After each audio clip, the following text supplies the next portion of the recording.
Assalamualaikum warahmatullahi wabarakatuh.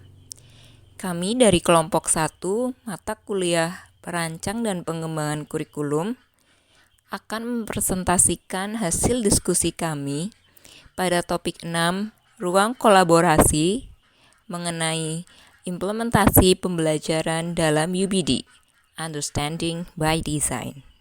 Sebelum kami mempresentasikan hasil diskusi kami, izinkan saya memperkenalkan anggota kelompok 1 yang terdiri dari Ade Husna Silvia Rahmi, Elda Resti Utami, Charlita Harisma Rani, Cahya Listiani, Hendian Budi Arto, Destiana, Delima Nur Azizah, Fitri Ainun Mariati, dan Eka Nur Saputri.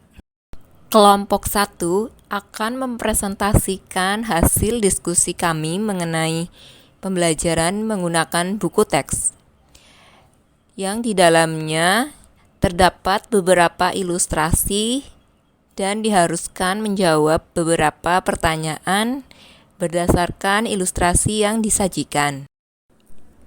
Pada bagian 1 terdapat 2 ilustrasi.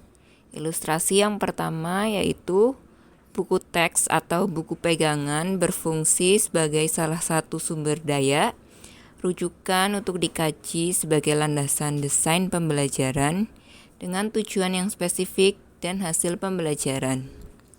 Ilustrasi yang kedua yaitu buku teks atau buku pegangan adalah silabus atau penuntun seluruh kegiatan pembelajaran. Tidak ada tujuan eksplisit di luar buku teks yang digunakan. Selanjutnya, ilustrasi mana yang sering Anda lakukan, 1 atau 2, dan mengapa kelompok Anda memilih ilustrasi tersebut? Jelaskan. Berdasarkan hasil diskusi kelompok kami memilih ilustrasi yang pertama. Hal ini dikarenakan penggunaan buku teks dalam proses pembelajaran merupakan salah satu sumber rujukan, bukan merupakan sumber satu-satunya yang bisa digunakan oleh guru dan peserta didik. Selain itu, buku teks juga digunakan sebagai buku pegangan, karena sudah melalui proses pengkajian oleh ahli kurikulum. Dengan adanya buku teks inilah, guru dapat menyusun langkah-langkah pembelajaran yang sesuai dengan materi yang akan diberikan. Oleh karena itu, buku teks merupakan salah satu sumber yang bisa dikembangkan oleh guru agar proses pembelajaran bisa berjalan secara terarah sesuai dengan tujuan pembelajaran yang ingin dicapai. Pertanyaan kedua, ilustrasi mana yang menurut Anda cocok dan sesuai untuk peserta didik kekinian? Menurut kelompok kami, ilustrasi yang cocok untuk peserta didik kekinian adalah ilustrasi nomor 1. Hal ini dikarenakan ilustrasi nomor 1 ini menunjukkan bahwa penggunaan buku teks dalam proses pembelajaran di sekolah memainkan peran sebagai pedoman dan salah satu sumber belajar yang dapat dijadikan referensi bagi peserta didik, di mana di era informasi seperti ini, peserta didik bisa mendapatkan berbagai macam materi pembelajaran melalui media digital yang dapat melengkapi kekurangan dari penggunaan buku teks baik di sekolah maupun di rumah. Selain itu, dalam kurikulum Understanding by Design yang menggunakan alur mundur, maka tujuan pembelajaranlah yang akan dijadikan penuntun sebagai alur pelaksanaan, karakteristik, gaya belajar, dan kemampuan peserta didiklah yang akan menjadi landasan. Oleh karena itu, kelompok kami menarik kesimpulan bahwa ilustrasi satulah yang kami rasa paling cocok dan sesuai untuk peserta didik kekinian.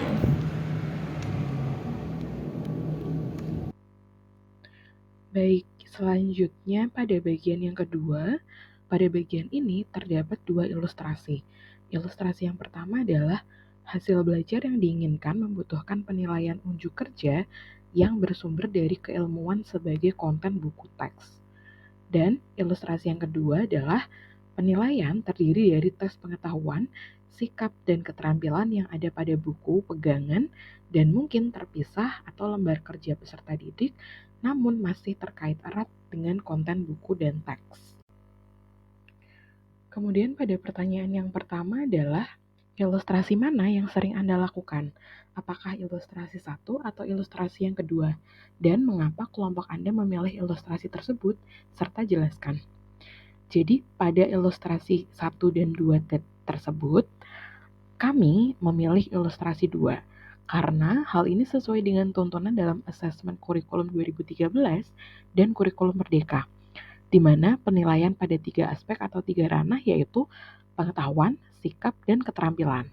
Selain itu, di dalam buku pegangan guru kurikulum 2013 sudah jelas terkait dengan rubrik penilaian dan juga indikator apa yang akan dinilai oleh guru.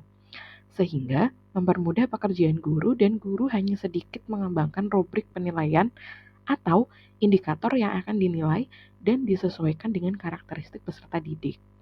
Namun, tetap terkait erat dengan konten yang ada pada buku pegangan. Nah, berdasarkan kedua ilustrasi dari kelompok kami, ilustrasi mana sih yang menurut kelompok kami cocok dan sesuai untuk peserta didik kekinian? Hasil belajar yang diinginkan membutuhkan penilaian kerja yang bersumber dari keilmuan sebagai konten buku tes. Alasan kami memilih ilustrasi pertama karena penilaian kerja adalah penilaian yang berdasarkan hasil pengamatan terhadap aktivitas siswa. Nah, menurut Trianto, tahun 2011, 272 mengatakan bahwa teknik penilaian ini agar dapat dimanfaatkan untuk mengukur kemampuan anak membaca, kegiatan olahraga, dan praktikum. Nah, berdasarkan pemaparan tersebut, menurut kelompok kami sangat cocok dengan peserta didik kekinian di mana mereka ingin belajar mengekspresikan dirinya. Dan kurikulum saat ini juga memberikan kemerdekaan belajar bagi peserta didik. Oleh karena itu, menggunakan penilaian ini, kita sebagai pendidik dapat memberikan ruang bagi mereka untuk aktif tanpa dipaksakan untuk menyelesaikan tugas yang diberikan dengan cara yang kita mau. Akan tetapi, peserta didik dapat menggunakan cara mereka sendiri untuk menyelesaikan tugas yang diberikan.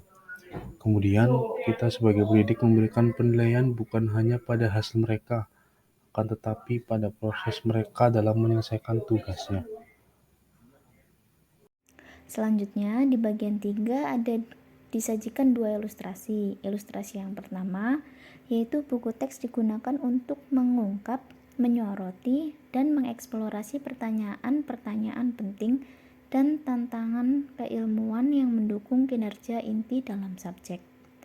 Kemudian, pada ilustrasi yang kedua yaitu tugas peserta didik adalah mengetahui apa yang ada dalam teks. Pertanyaan penting dan tujuan serta kinerja belajar terdapat di dalamnya sehingga buku teks merupakan panduan membaca, diskusi, dan persiapan hingga akhir. Kemudian untuk menjawab pertanyaan ilustrasi mana yang sering Anda lakukan, 1 atau 2, dan mengapa kelompok Anda memilih ilustrasi tersebut, jelaskan. Kami memilih ilustrasi kedua. Hal ini dikarenakan pada pendidikan saat ini, peserta didik dituntut untuk belajar dari berbagai macam sumber agar peserta didik memiliki pemahaman yang baik. Hal ini juga sesuai dengan pendidikan paradigma baru yang memberikan kesempatan pada guru atau peserta didik untuk mengeksplor materi dari berbagai sumber, mulai dari jurnal, majalah, media sosial, atau hal lain yang dapat dijadikan sebagai bahan ajar. Buku teks dalam hal ini dapat dijadikan sebagai salah satu referensi untuk bahan diskusi, sehingga dapat mendukung proses belajar peserta didik. Pada pertanyaan selanjutnya, ilustrasi mana yang menurut Anda cocok dan sesuai untuk peserta didik kekinian? Jelaskan. Menurut hasil diskusi kelompok kami, ilustrasi untuk peserta didik kekinian yang cocok adalah merujuk pada ilustrasi yang kedua. Hal ini dikarenakan buku teks pada dasarnya dapat dijadikan sebagai salah satu rujukan untuk panduan diskusi. Dalam hal ini, diskusi tidak hanya terpaku pada buku teks saja, melainkan dapat merujuk pada berbagai rujukan lain, baik yang ada pada literatur atau pengalaman yang dirasakan oleh peserta didik itu sendiri. Oke, selanjutnya adalah bagian 4. Disajikan dua ilustrasi. Ilustrasi pertama yaitu buku teks tidak digunakan berdasarkan urutan penomoran. Karena urutan membaca buku teks berdasarkan urutan tujuan pembelajaran yang diinginkan. Kemudian pada ilustrasi 2, teks dibaca dan dimanfaatkan berdasarkan urutan penomorannya.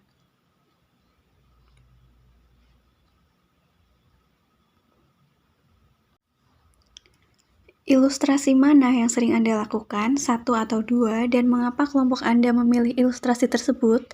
Jelaskan. Jadi, pada ilustrasi 1, pada dasarnya guru dapat menggunakan buku teks lebih fleksibel tanpa harus berurutan, sesuai dengan urutan penomoran. Hal ini juga sesuai dengan kurikulum Merdeka yang pada saat ini guru dapat dengan bebas menentukan topik mana saja yang akan diberikan pada peserta didik, dengan merujuk pada capaian pembelajaran yang hendak dilakukan pada peserta didik. Dengan demikian, pembelajaran dapat menjadi lebih fleksibel dan menyesuaikan dengan apa yang dibutuhkan. Dalam arti lain, merdeka belajar peserta didik dapat tercapai dengan bimbingan serta dukungan dari guru.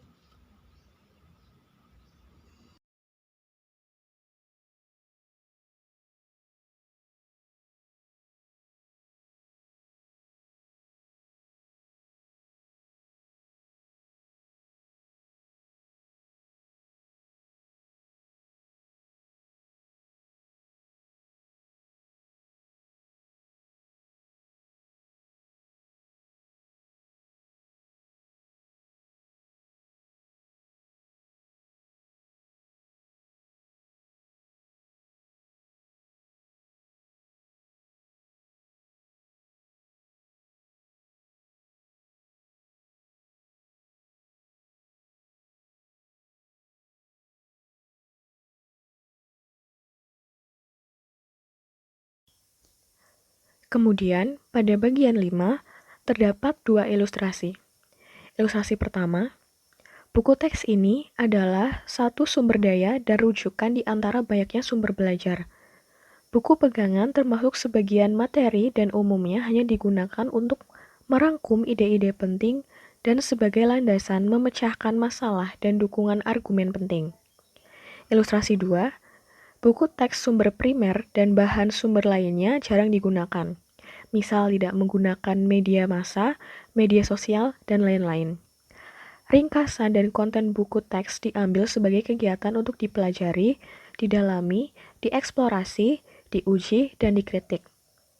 Untuk pertanyaan selanjutnya akan didiskusikan oleh Saudari Desti. Dipersilahkan.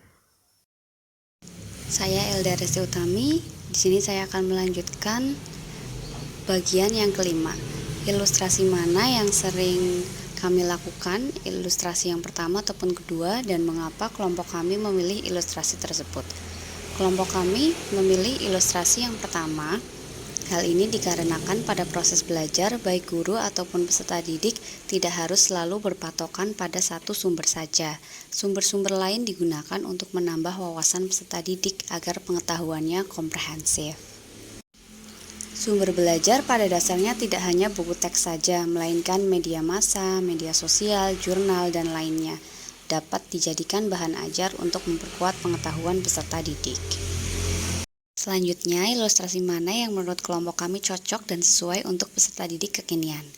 Menurut kelompok kami memilih ilustrasi yang pertama. Hal ini dikarenakan untuk merujuk pada perkembangan zaman saat ini yang begitu pesat dengan berbagai macam pengetahuan yang banyak, sehingga dalam hal ini pendidikan harus mengimbangi hal tersebut. Salah satu cara untuk merealisasikannya adalah dengan menggunakan berbagai macam sumber belajar. Buku teks dapat dijadikan salah satu sumber belajar, sementara guru harus memberikan rujukan lain agar memperluas pengetahuan peserta didik mereka dengan pembelajaran paradigma baru. Dalam hal ini dapat diimplementasikan untuk mendukung tercapainya peserta didik yang memiliki pengetahuan komprehensif. Sekian presentasi dari kelompok kami. Wassalamualaikum